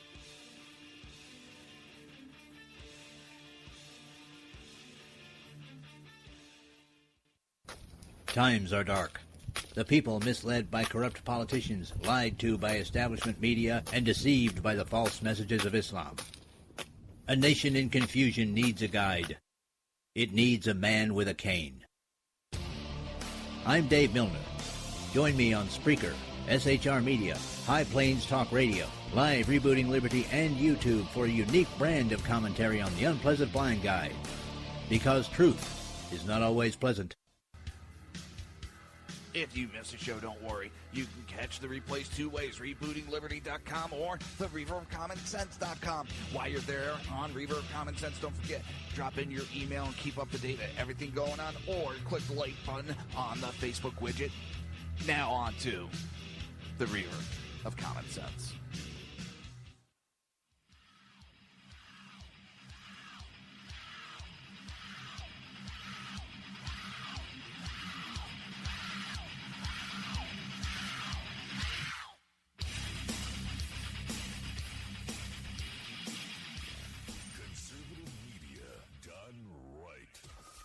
Listening to the SHR Media Network. This show contains language that some viewers may find offensive. Listener discretion is advised. And now on to the show. And welcome back to the Reaver of Common Sense. I'm your host, Jersey Joe, and I'm here to make sense out of the senseless.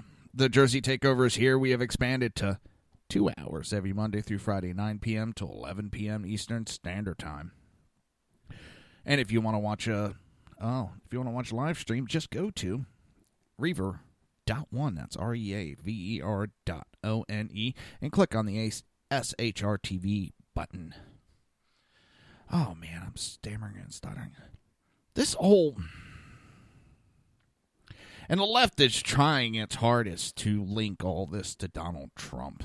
I mean, you have Maxine Waters running her mouth. And they're calling for Steve Bannon to be fired immediately because he's supposed to be a well-known white supremacist leader. People are just running their fucking mouths. They don't even know what the fuck they're saying or talking about, but they're just out there running their mouths to run their mouths.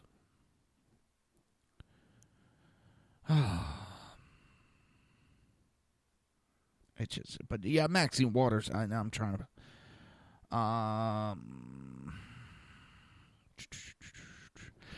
Jim Acosta's running his mouth. Him and Trump have gone back and forth today, which is kind of funny. I think it's funny when those two go back and forth. It's disgraceful from CB. Disgraced Dan Rather called Trump, saying that it's taken too long to come to the point in his statement.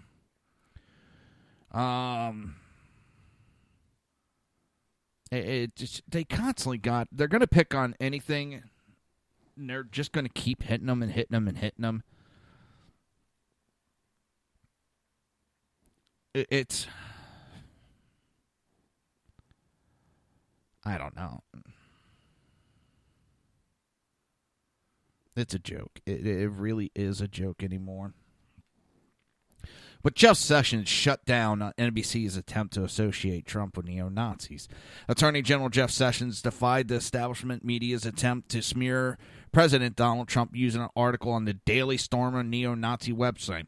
During an interview with Sessions, Craig Melvin, host of NBC Today, read verbatim from Daily Stormer article praising Trump for not condemning them by name during his statement on Saturday about the violent event in Charlotte, Virginia.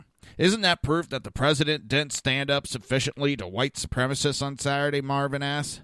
They are simply attempting legitimate themselves in any way possible, Sessions replied. They're about to find out that we're coming after them for any violations of the law.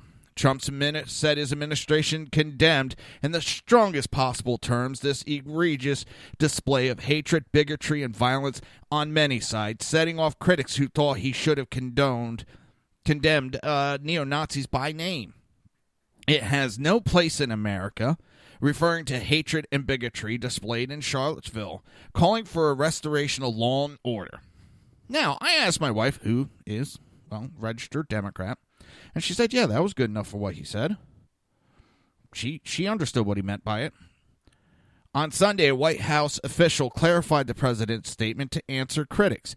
The president said very strongly in a statement yesterday that he condones all form of violence and bigotry and hatred. Of course, that includes white supremacists, KKK, neo-Nazis, and all extremist groups. Sessions defended Trump, pointing out that the president had condemned them by name in the past and would continue to do so. It was a good statement delivered just a few hours after the event, Sessions said. The next day, they explicitly called out Nazis and the KKK. And it's absolutely. Then, of course, you have Mad Max, Maxine Waters, tweet storm on Trump and Charlottesville. It's now the white supremacist house. Oh, my God. I wonder how many people it took to think that up. Maxine Waters blamed President Trump for the deadly clash between white supremacist protesters and anti-fascist counter-protesters over the planned removal of a statue of Confederate General Robert E. Lee. In a series of tweets on Sunday, Waters warned people to be careful and called the White House the white supremacist house. Trump refuses to condemn white supremacists and terrorists who showed up in Charlottesville. Is he sending him a signal? Everyone must be careful. Trump, and it goes into the tweets, Trump has made it clear with Bannon and Gorka in the White House and the Klan in the streets, it is now the white supremacist house. Waters tweeted using the Charlottesville hashtag.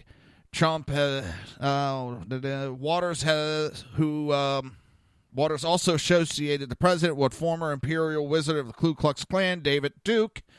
Trump claimed he didn't know David Duke, but Duke said white supremacist rally was done to fulfill Trump's promises. Do you know him now, Trump? Yeah, I mean, just get the fuck over it. They're trying to pick on every little goddamn thing. They have nothing on them, and it's pissing them off. It is pissing them off. And they got to, they're trying to hurl stuff at him and trying to get it to stick, and it hasn't. CNN contributor, this one was sick. CNN contributor hurls racial epithets at a black Republican on air during a live broadcast on CNN on Monday. Democrat supporter Keith Boykin called into question the blackness of black Republican commentator Paris Denard. Mr. Denard, who serves as the director of black outreach in the George W. Bush White House, reacted with anger as Boykin attempted to race shame him.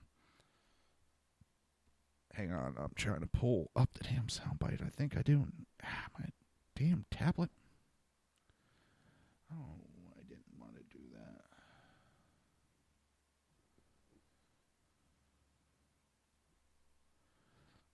Freaking hate that. Hit the wrong side and it starts downloading shit on me.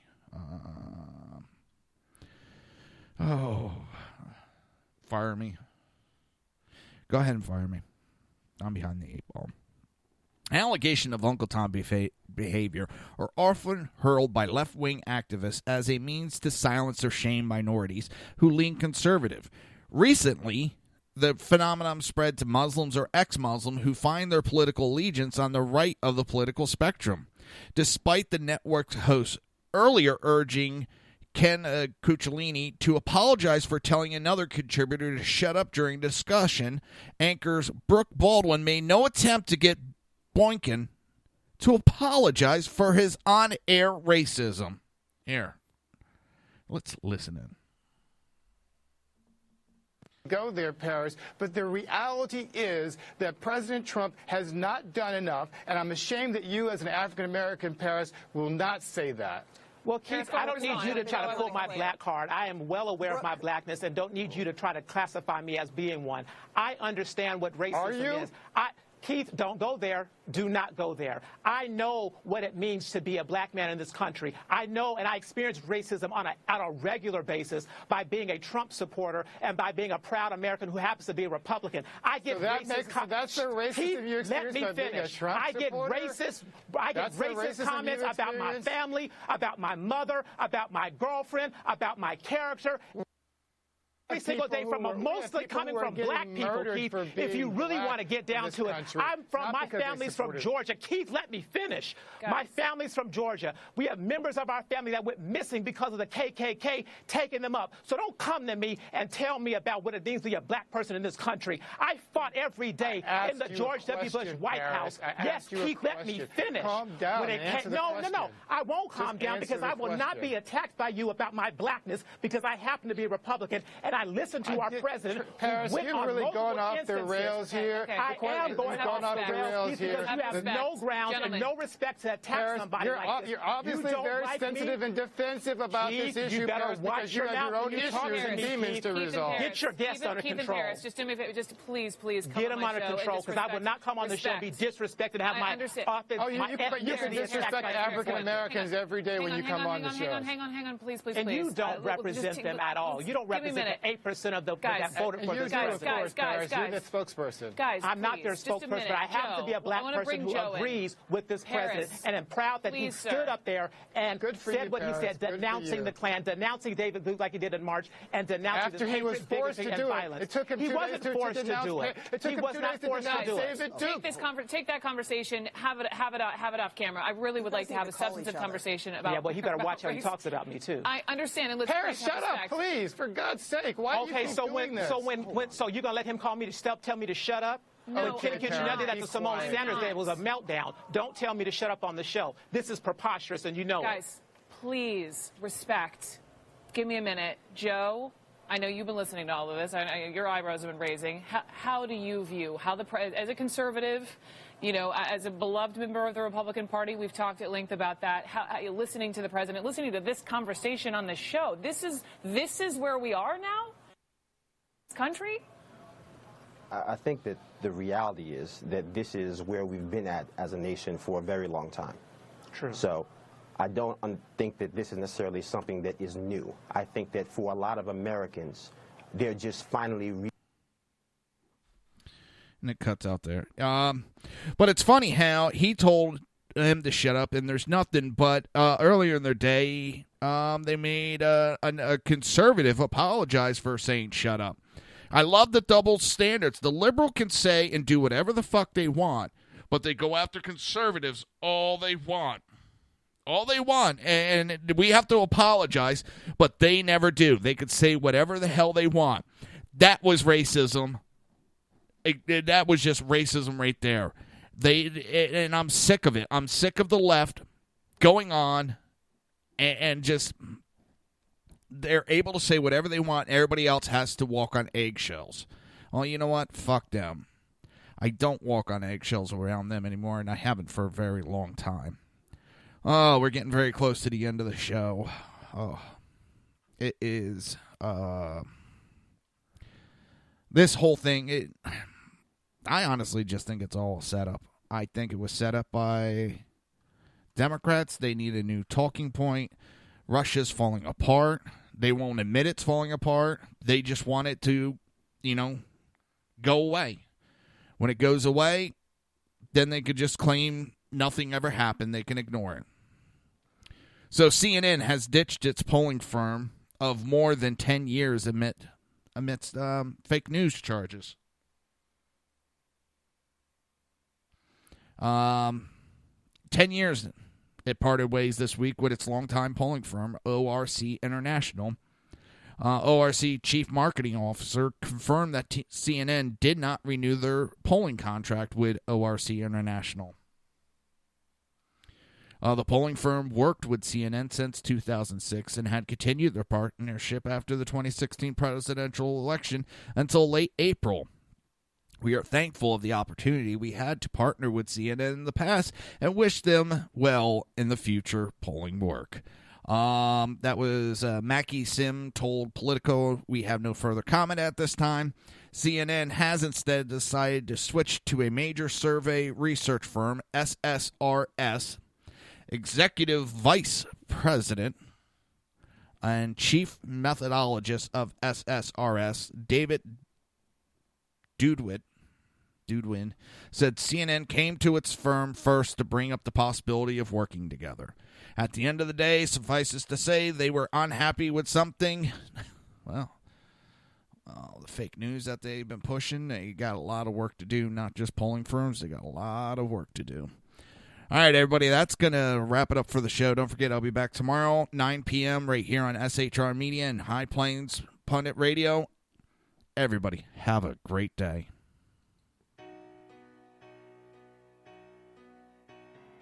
You've been listening to the Reaver of Common Sense with its host, Jersey Joe. You can tune in every day, Monday through Friday, 11 a.m. to 1 p.m. Eastern Standard Time, right here on hppundit.com and shrmedia.com.